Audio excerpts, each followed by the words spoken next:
News 28 मराठीमध्ये आपले स्वागत आहे। आजच्या मोठ्या बातम्यांबद्दल बोलूया। महाराष्ट्र केसरी विजेत्या हर्षवर्धन सदगीरचे उपमुख्यमंत्री सुनेत्रा अजित पवार यांच्याकडून अभिनंदन। महाराष्ट्र केसरीच्या स्पर्धेत हर्षवर्धन सदगीर यांनी आपल्या जिद्द, ताकद आणि कौशल्याच्या जोरावर महाराष्ट्र केसरीच्या विजेतेपदावर आपले नाव कोरले आहे। तर उपविजेता महेंद्र गायकवाड यांनीही तितक्याच दमदार कामगिरीतून कुस्ती रसिकांची मने जिंकली आहेत।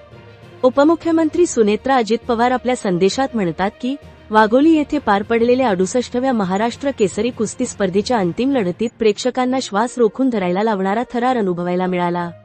गादी विभागातील विजेता हर्षवर्धन सदगीर आणि माती विभागातील विजेता महेंद्र गायकवाड यांच्यात झालेल्या अटीतटीच्या अंतिम सामन्यात हर्षवर्धन सदगीर यांनी दमदार खेळ करत मानाची महाराष्ट्र केसरी गदा पटकावली। अंतिम सामन्यातील हर्षवर्धन सदगीर आणि महेंद्र गायकवाड यांची झुंज ही खऱ्या अर्थाने कुस्ती परंपरेची मान उंचावणारी ठरली। कुस्ती हा महाराष्ट्राच्या मातीत रुजलेला, परंपरेचा ठेवा असलेला रांगडा क्रीडा प्रकार आहे। कुस्तीच्या माध्यमातूनच खाशाबा जाधव यांनी भारताला पहिले वैयक्तिक ऑलिम्पिक पदक मिळवून दिले। ही परंपरा पुढे नेण्याचे काम आजचे तरुण पैलवान करत आहेत, ही अभिमानास्पद बाब आहे। वाघोली येथे पार पडलेल्या महाराष्ट्र केसरीच्या स्पर्धेत अनेक रोमांचक आणि चुरशीचे सामने रंगले। भव्य आणि उत्कृष्ट नियोजनामुळे स्पर्धेला विशेष उठाव प्राप्त झाला। या स्पर्धेतील विजेत्या उपविजेत्यांचे उपमुख्यमंत्री सुनेत्रा पवारनी बधाई दिली।